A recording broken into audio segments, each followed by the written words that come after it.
अस्सलाम वालेकुम जी। क्या हाल है सब दोस्तों का। उम्मीद है जी सब खैर आफियत से होंगे जी। आज जी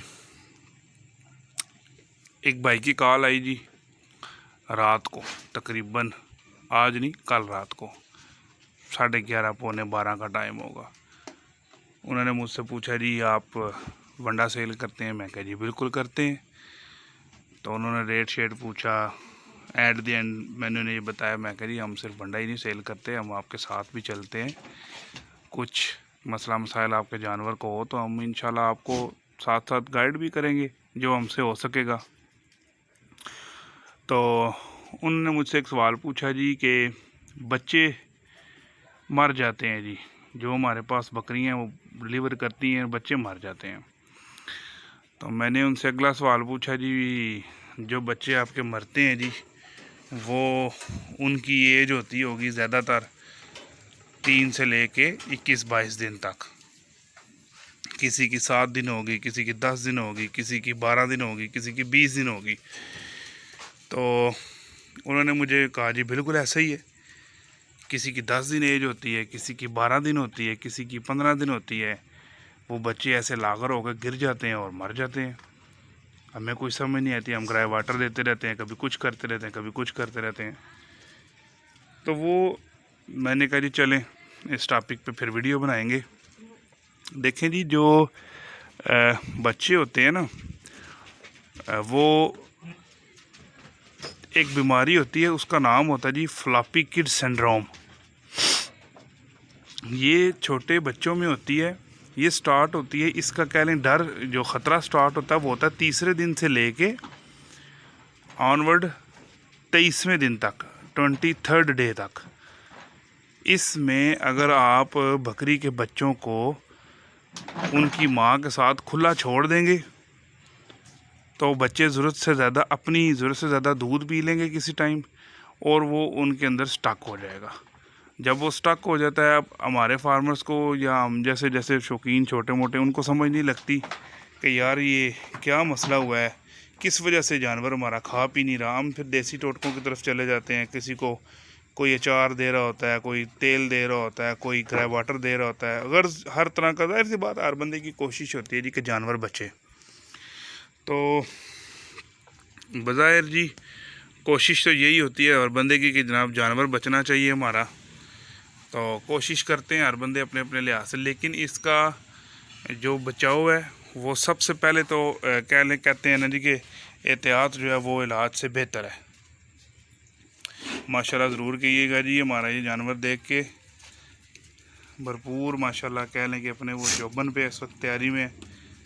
अच्छा, वो जी होता इस तरह है कि जब तीसरा दिन गुजरता है ना, तीसरे दिन के बाद चाहिए करना ये होता है, इसमें एहतियात ये होती है कि बच्चों को आप उनकी माँ से अलहदा कर लें। अगर आप कहते हैं कि अलहदा नहीं कर सकते, हमारे पास जगह नहीं है, तो कम से कम बकरी के ऊपर जो हवाने के ऊपर जो कपड़ा चढ़ता है वो चढ़ा दें, ताकि बच्चे अपनी मर्ज़ी से दूध ना पी सकें। बच्चे जो छोटे होते हैं उनका दौरानिया होता है हर 4 से 5 घंटे के बाद दूध पिलाना। अगर आप बहुत मसरूफ़ हैं तो आप किसी तरीके से बाइस मजबूरी 24 घंटे में 5 से 6 मरतबा उसको डिवाइड कर लें किसी तरीके में, ऐसे जो मुख्तलिफ़ घंटों के बाद वो उतना दूध आप बच्चों को पिलाएं। इतना दूध पिलाएं कि जो बच्चों की साइडें होती हैं ना, जिसे आम हम पंजाबी में बोलते हैं जी बखियाँ वखियाँ, सिर्फ वही बराबर हों, यानी कि बच्चे का पेट फूले ना, बाहर ना निकले, बराबर हो जाए पेट, बाहर नहीं निकलना चाहिए। और दूसरा, बच्चे को टाइम टू टाइम दें और दूध, और जब आप दूध दे दें तो साथ में थोड़ी सी मिकदार में ग्रे वाटर का इस्तेमाल भी करें, जिससे बच्चे को दूध फ़ौरन हज़म भी हो, और जब अगला दूध पिए तो बच्चे को उसकी ज़रूरत के मुताबिक दूध मिले। जब 23 दिन गुजर जाए ना, तो फिर आप थोड़ी सी एहतियात के साथ बकरी के बच्चों को उसकी माँ, उनकी माँ के साथ खुला भी छोड़ देंगे तो कोई किसी किस्म की इंशाल्लाह उम्मीद है कि परेशानी नहीं होगी। हम तो इसी तरह करते जी, हम अपनी प्रैक्टिस आपको बता रहे हैं। ये मेरी छत है, मेरे जो दोस्त जो मेरे साथ चलते हैं उनकी छत पे जो हम प्रैक्टिस करते हैं वो यही करते हैं कि हम 25th डे के बाद बच्चों को माँ के साथ खुला छोड़ देते हैं। लेकिन 23 दिन तक हम बड़ी एहतियात करते हैं कि बच्चे अपनी मर्ज़ी से दूध ना पी सकें। तो जब तक बच्चे फिर इस तरह अपनी ग्रोथ में भी आते हैं, हम तीसरे दिन बच्चों के मुंह के आगे चोकर रखना शुरू कर देते हैं। चोकर रख देते हैं, बच्चे चोकर को मुंह मारने लग जाते हैं। 5वें 6ठे दिन बच्चे चोकर खाना शुरू कर देते हैं। एक हाथ की मुट्ठी चोकर बच्चों के पास रखते हैं हम, और 10वें 12वें दिन के बाद हम उस चोकर में बिल्कुल थोड़ी सी मिकदार में गंदम का दलिया भी डालना शुरू कर देते हैं। अब हमारे पास जो बच्चे होते हैं 15-20 दिन के बच्चे, वो गंदम का दलिया और चोकर खा रहे होते हैं। अल्हम्दुलिल्लाह हमने इस तरह के बच्चे भी पाले हैं। तो अगर मिसाल के तौर पे इसमें ये चीज़ हो जाती है, ये तो हो गई जी एहतियात। दूसरी बात आती है कि अगर खुदा ना खास्ता किसी बंदे के जानवर को ये मसला आ जाता है, अच्छा जी, ये मसला आ जाता है, तो उस सूरत में क्या करना है जी? उस सूरत में ये होता है जी, सबसे पहले देखें बच्चे का मैदा बंद हो जाता है। उस सूरत में सबसे बेहतरीन चीज़ जो होती है वो आती है जी, एक तो सोडियम बाइकार्बोनेट, यानी कि आम ज़ुबान में बोलें तो मीठा सोडा। ठीक है जी, मीठे सोडे का इस्तेमाल करते हैं। थोड़ी सी मिकदार में मीठा सोडा नीम गर्म पानी में मिक्स करके चम्मच के ज़रिए बच्चे को पिलाया जाता है।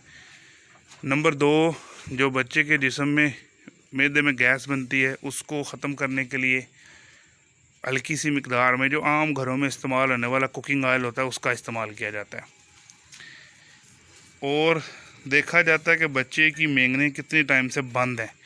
अगर बच्चे की मेंगने भी बंद है, जाहिर सी बात है ये मसला तभी होता है बच्चे की इस मसले में ना, कब्ज़ जो है ना वो भी इसी जैसा ही तकरीबन जो है ना वो शो करती है। बच्चे लड़खड़ाते हैं, बच्चे कह लें कि ऐसे जैसे नशा किया हुआ होता है, इस तरह बच्चे करते कराते गिर जाते हैं, एट दी एंड वो बच्चे ज़ाया हो जाते हैं। कब्ज़ की भी यही तकरीबन होती है निशानियाँ। तो कब्ज़ में भी फिर जो आम, मैं साथ पिक्चर्स लगा दूंगा सब चीज़ों की, मीठा सोडा और कुकिंग ऑयल वगैरह, ये तो पिक्चर्स लगाने की ज़रूरत नहीं है। जो फिर चीज़ वो जी जो लास्ट चीज़ आती है वो करते हैं जी अनिमा। अनिमा क्या होता है वो मेरे भाई काफ़ी सारे समझते होंगे, नहीं समझते तो हमारा नंबर साइड पे लिखा हुआ होता है, हम उसको पे आपको गाइड कर देंगे। अनिमा क्या होता है उसकी पिक्चर वगैरह मैं लगा दूँगा। वो जी बेसिकली जानवर का स्टूल पास, बड़ा पेशाब पास करवाने के लिए वो इस्तेमाल होता है। वो बच्चे का किया जाता है। हमने यकीन करें ऐसे ऐसे केसेस किए हैं कि बच्चे का जब अनिमा किया गया है तो अंदर से कह लें कि जिस तरह बड़े जानवर की मेंगनी होती है ना, वो बाल की सूरत में इतने इतने बाल्स की सूरत में भी गंद निकला है। और जब वो गंद निकलता है तो बच्चा फिर जनाबेली फिर खुलता है। कुछ बच्चों को मोशन लग जाते हैं, नहीं मोशन लगते तो बच्चे सुकून में आ जाते हैं। सुकून में आते हैं, कुकिंग ऑयल की वजह से उनके अंदर से गैस ख़त्म होती है, मीठे सोडे की वजह से आज़मा उनका चल पड़ता है, बच्चे बच जाते हैं। ये जी एहतियात है, फ्लॉपी किड सिंड्रोम की एहतियात भी आप लोगों को बताई है। और इसमें सबसे बड़ी जो बात होती है फ्लॉपी किड सिंड्रोम में, सबसे बड़ी जो बात होती है वो जब भी आप बच्चे को इस तरह का इश्यू होता है, जो बंदा अब बच्चे को अपने हाथ से दूध पिलाने की कोशिश करेगा ज़बरदस्ती, वो आप ये समझिए कि बच्चे को अपने हाथ से मार रहा है। बच्चे का दूध आपने कम से कम 36 to 48 आवर्स के लिए बिल्कुल बंद कर देना होता है, बिल्कुल बंद।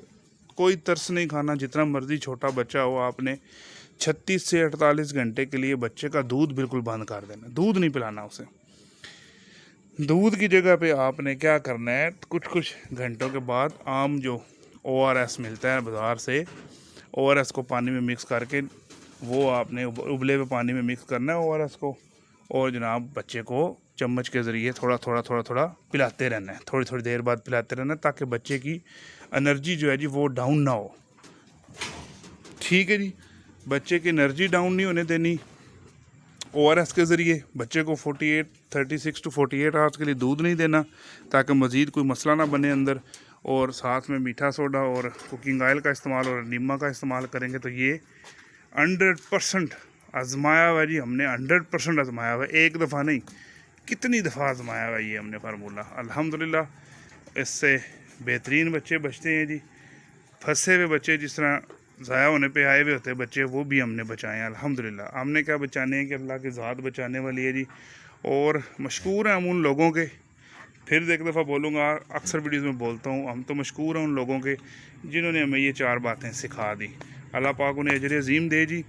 और उम्मीद है सब भाइयों को मेरी वीडियो पसंद आएगी, इंफॉर्मेटिव वीडियो थी। चैनल को लाइक शेयर और सब्सक्राइब करना मत भूलें जी। मिलते हैं अगली वीडियो में। अल्लाह हाफिज़।